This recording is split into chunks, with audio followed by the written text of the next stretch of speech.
Does anyone have,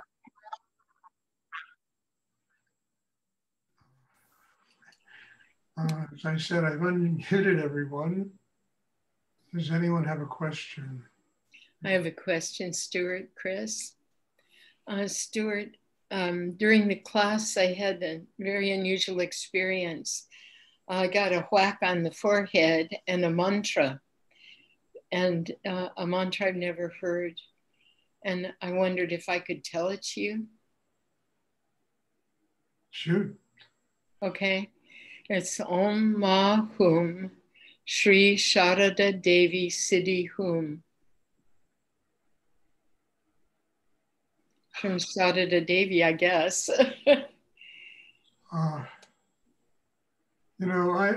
Chris, I don't have any answers to that. It might be some energy of a higher nature coming to you to teach you something. I don't know. I really don't know what that is.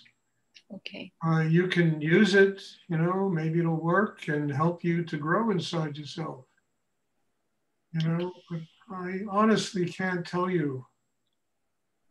I mean, obviously, it's some kind of a mantra for Sarada Devi to come down and probably give assistance in your growth.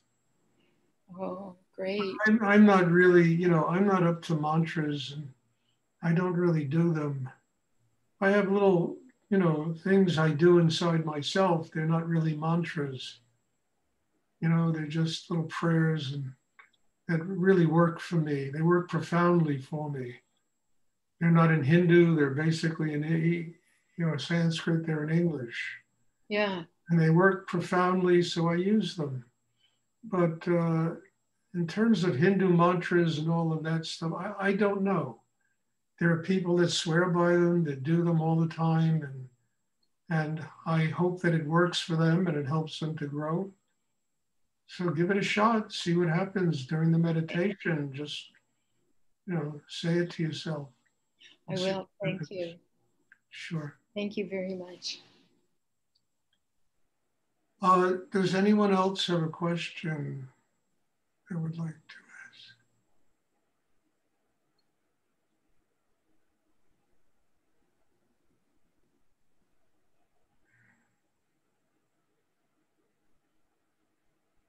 I'm not saying mantras are negative. They're not. They're used in most ashram situations. People chant.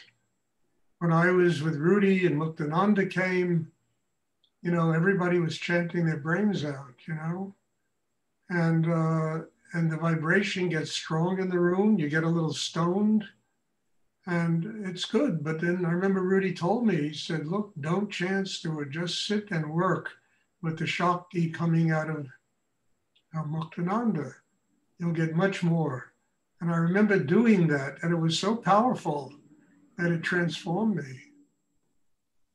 It really transformed me.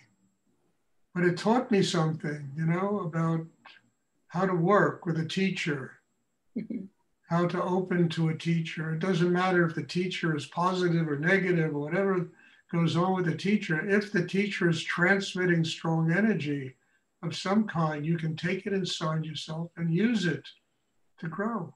And that's what happened with Muktananda. I'm not a big fan of Muktananda, but I certainly benefited when he was at Big Indian, years ago. So, I remember I was sitting with Rudi in his apartment upstairs, and class had started downstairs. And there was a lot of people chanting. And this was after Muktananda left New York and told Rudi that his students should stop doing the double breathing exercise and they should just chant. The guru will sit there and everybody will chant. And we did that for about 3 months. And I remember I was sitting up with Rudi and, all his students were downstairs chanting. And I said, "Rudi, it's 7 o'clock. It's time for class." And he said, "Stuart, let the fanatics finish chanting." Downstairs. He was talking about his own students. Let him finish chanting and then we'll go downstairs. what I loved about Rudi was this he just was so irreverent, and and really only spoke about the direct transmission of Shakti growth, things that were real, that had to do with getting grounded inside yourself and kind of things I talk about.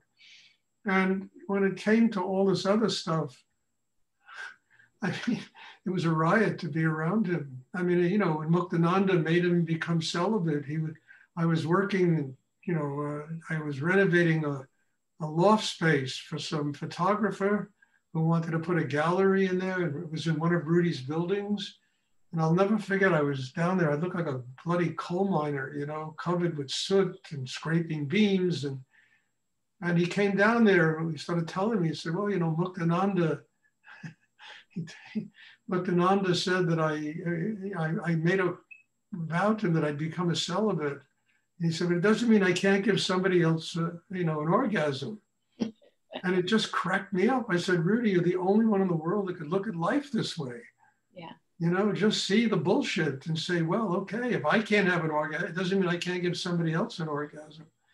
And it was always like that, the irreverence was so spiritual and it was so right on in terms of seeing life clearly and looking through that veil of illusion that not only surrounds everyday people, but a lot of people that practice all kinds of spiritual work. He was capable of cutting right through it and getting to the heart of the matter. And really, and he did it in a very funny way. It wasn't, angry, told Muktananda that, look, I can't eat meat because cows don't eat meat, they eat grass. We're driving through the world of animals and outside of Dallas, and there's some lions that come out. He said, Baba, I'm going to have a lion steak tonight for dinner. Because lions, I mean, it was hysterical to be around him and listen to him just cut through all the stuff and just, tell it like it is, We live in a real world and, and we have to function here as people dealing with reality in all its different levels. And there's no one answer for every person. Some people eat meat, some eat vegetables, some eat, I don't know what they eat anymore, all kinds of diets that are crazy and stuff like that. People live in different ways and we can't set a set of regulations for everybody and think that's what's going to get them to God. He once told me, Tibetans eat meat and Indians eat vegetables. Does it make the Indians any more spiritual than the Tibetans? It was incredible to listen to him and know what he talked about and how he was capable of cutting through that, thin veil of illusion that even covers almost everybody that even does spiritual practice. And I loved it. I loved it. It was irreverent and it was funny as hell. And it really broke down all my beliefs. I mean, look, one of the first experiences I ever had with Rudi, right? And he was this young kid who was, into all kinds of, macrobiotic diets and chanting and all this stuff. You can't, no alcohol, no this, no that, no smoke. And I'm sitting up in his apartment with him. And there's a group of people up there. He invited me to come up. And it was the first time I ever went up there. And I'm sitting with him. And he's sitting there on his chair, in half lotus position, transmitting Shakti to all his students that were sitting around him. And in the middle of it all, he asked one of his students to go get him a scotch and water. And I tell you, it was, to me, how can my guru be sitting there drinking scotch while he's transmitting God's energy? It just made me cry. I was ready to get up and leave. And then I said, no, Stuart, you're not here to judge him. You're here to get the energy. You're here to get the Shakti. You're here to get what is more profound than what goes on the surface. And it taught me such an amazing lesson. And the incredible thing about that is I never, in the 6 years I was with Rudi, ever saw him drink again. It was the only time I ever saw him drink, was at that moment.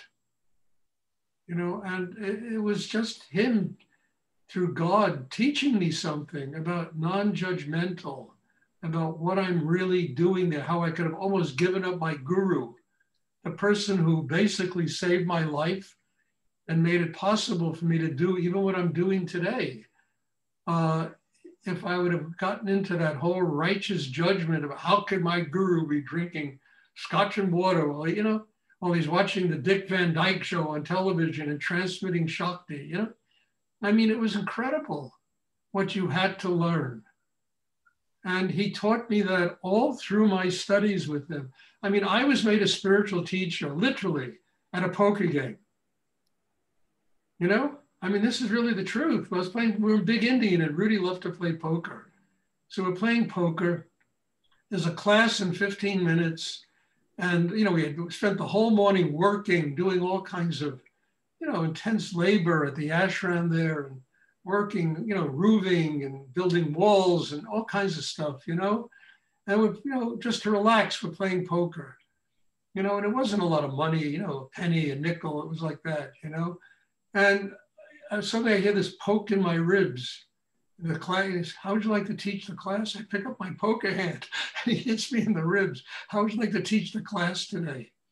And I looked at him with a smile on my face and I said, Rudi, you always do this to me. I mean, in the most absurd, irrational, place to ever be made a spiritual teacher, a guru at a poker game. It began the beginning of the most extraordinary adventure I ever took in my life, which was learning how to do what I do today. So one never knows. And the worst thing of all is just being righteous about it has to be this way. It has to be that way. It has to be another way. I don't know how it has to be. And my thing is that anything that gets people closer to God, I'm all for, and I have no judgments about it. Whether it's mantras, whether it's Christianity, Judaism, whatever people do, Islam, whatever they do to get them closer to God. It's not for me to judge them because whatever it is that comes into their life, they have to deal with. They have to deal with. And I have respect for that. And I basically learned that from Rudi, from all these irreverent, spiritual things I went through with him, and it just taught me not to judge. Just take the energy, take the Shakti. If a teacher doesn't transmit Shakti and it's all intellectual stuff, find another teacher that transmits Shakti, even if you don't like the other teacher. But if energy is flowing through them in a real way that can make you work deeper on yourself, then you have found somebody who can help you. I mean, I know Rudi, I've talked about, he spent 13 years with Muktananda, and he told me he would go there, spend like a week there in the ashram there, he would do his spiritual work, and he would run. He said, I used to run for the hills. And then he began to describe to me all the tests that Muktananda put him through, astral tests, cosmic tests. I mean, it was just staggering. And I said to him, why do you do this? Even after when Muktananda came to America, and I spent a lot of time around him. We went to Dallas together, Rudi, Muktananda, myself, and a whole coterie of people. And I said to Rudi, I saw what used to go on. I said, why do you do this? He said, Stuart, he's the only person I've ever met who can break me down. And this is something that I think most of you don't understand, having to be broken down. And it taught me such a profound lesson that I had to use in my dealings with Rudi, because he was constantly breaking me down, constantly breaking me down. He did it with love. He did it with joy in his heart. He did it with knowing that I was kind of like a spiritual son to him, but he spent years doing that and teaching me, how to deal with that, how to be broken down, how not to let any level I attain in my life be the ultimate of what I can do in terms of my spiritual development. So all of this works together. And it's not a matter of liking or disliking or this or that, you know, it's a matter of what do I need to do to grow? What do I need really to do to grow? And not accepting in yourself some bullshit solution, you know, as an answer, something that's easy, you know, because having a spiritual life, honestly, is never easy. Not easy. Can't be easy. You're trying to do the most difficult thing that a human being can do on the earth, which is attain a oneness with God. And the reason, as I say all the time, it's not easy, is we're up against one person who keeps us from doing it, and that's ourselves. And we need to be broken down inside. And if we're not broken down inside, we're stuck with us, with our righteousness, with our opinions, you know, with our judgments, with what we think is right or wrong. And in the ultimate goal of it, it's just all bullshit. The only thing that's real is becoming nothing inside and becoming one with God.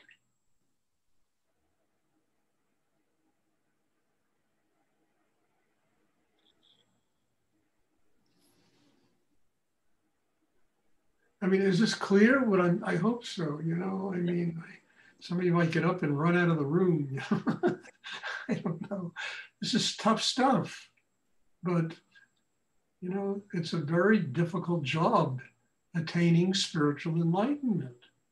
And you can't soft pedal it and easy coat it and put a veneer on it and think, you know, that, you know, you're holier than thou and that's righteous. And, you know, that's all nonsense.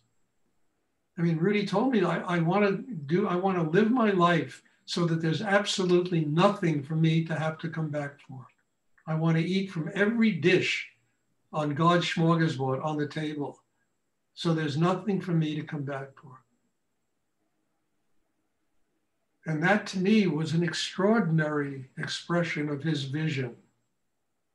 He also told me that, I'll never forget it. He said, Stuart, you know, I'll never forget Nityananda going to sleep on a potato sack. I would love my inner life to get that simple, but I could almost live that way, you know? And meanwhile, he owned blocks of land and buildings in New York. He was a very rich guy, tremendously successful in business. And yet I'm standing there with him and he said this. He said, I'll never forget Nityananda going to bed on a potato sack.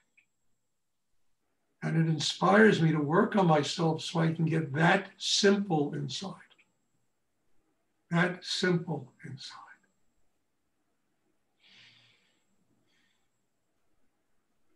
That's good.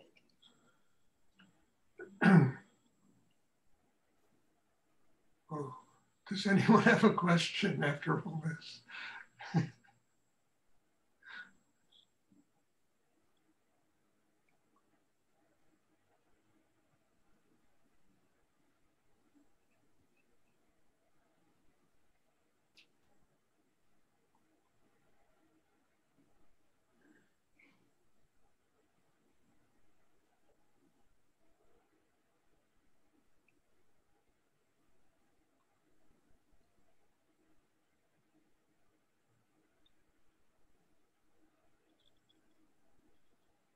Okay, if there are no questions, then I have just two announcements. You know, I told you that there'll be no meditation class tomorrow evening. I have something I have to go do that came up a long time ago, and it turns out it's tomorrow. And also, I hate to announce this, but I don't think I'm going to have a birthday retreat. I mean, not enough people signed up, and it's got too complicated. So I think I might have to cancel it. Pretty sure I will cancel it. There weren't enough people that made a commitment to do it, and I'm not going to knock my brains out doing that just to accommodate people. I mean, I really, you know, want people to make the effort. In order to grow in this life, you got to go beyond yourself.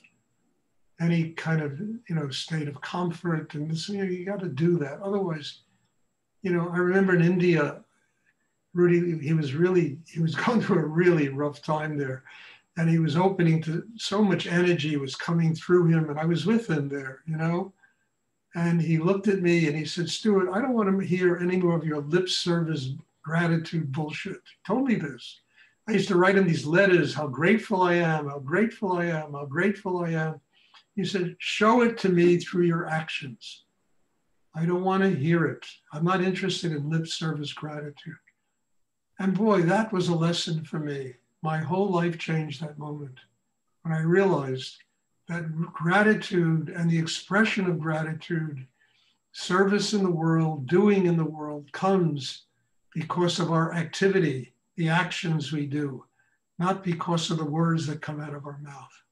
It's easy to express these things. It's very hard to commit and do and make sacrifices and doing in an extraordinary way that way, because we do. We're living, acting people, and we have to learn how to live, you know, with unconditional love, with gratitude, with compassion, with being there for other people, not by what the words we say, because the words we say it becomes just air, you know? It's really through our activity, our actions, what we do to serve God in the world. So, you know, not enough people signed up. Maybe we'll do it another time. And I didn't even contact, you know, Stony Point about it because I wanted to see who signed up before I start getting involved with negotiating a weekend there with them. So I think that they're probably, yeah. And I'm not going to chase people. If people want it, they're going to have to come and get it. They're going to have to make commitments. I mean it. Otherwise, it doesn't work. It really doesn't work. So I'm sorry to say that, but I had no other choice in the matter. Does anyone have a question about any of this?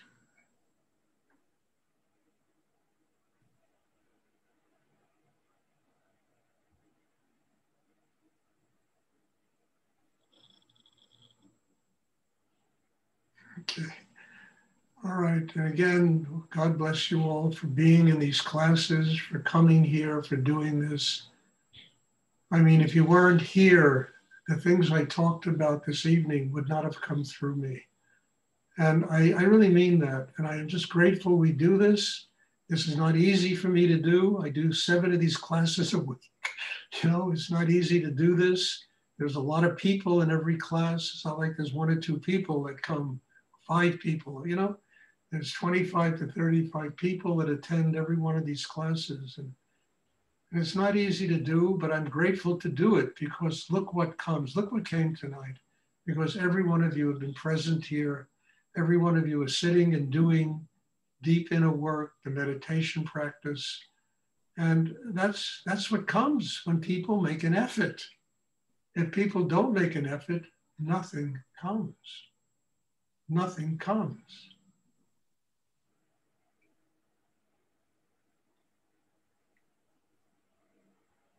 You know, when I went on vacation, it really, in a sense, wasn't a vacation, you know. But 2 people came here. One came here when I said I'm open for people to come and, you know, have classes here and all that. 2 people did come. One is staying for a month, and the other one stayed for 2 weeks. And both of them came with me on this vacation. And we had meditation class twice a day.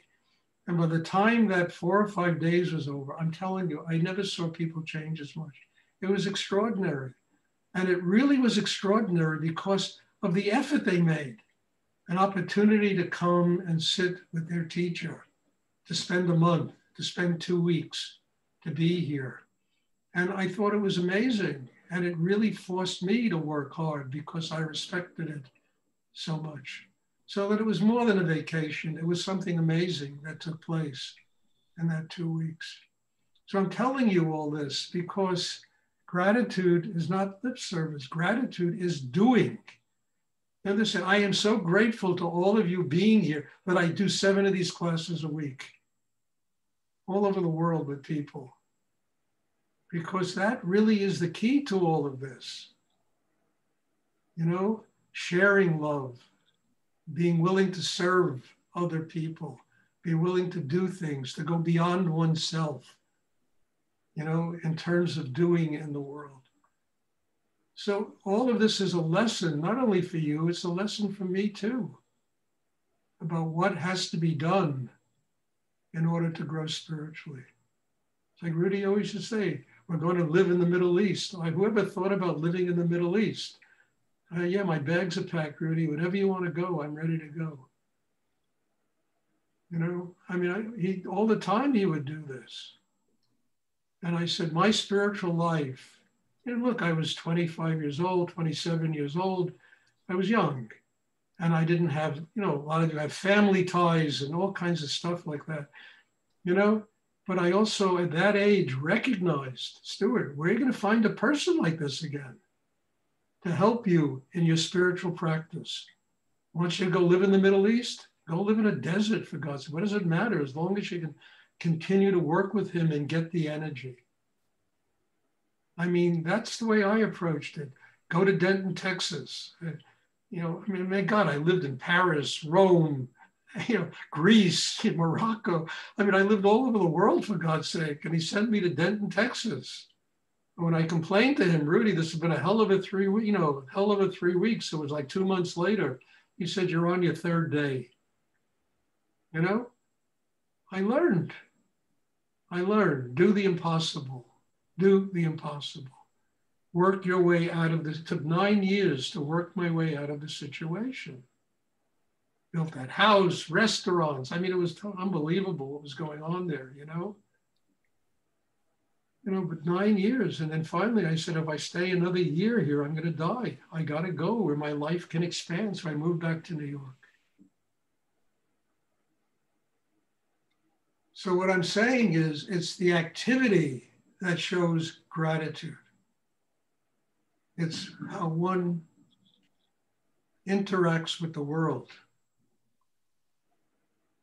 that really is the greatest expression of how gratitude can be expressed in life. Okay, if there are no questions, God bless you all. Thank you. And in all humility, I'm just grateful to be here doing this with all of you. And hopefully, you know, the lessons I've learned in my life can be passed on to many of you. And you can use, you know, some of them in your own way, not in my way, in your own way, you know, to truly get closer to God. So bless you all. Thank you. And we'll have meditation class actually on this coming Wednesday. So bless you all. Thank you. Thank you very much, Stuart. All right.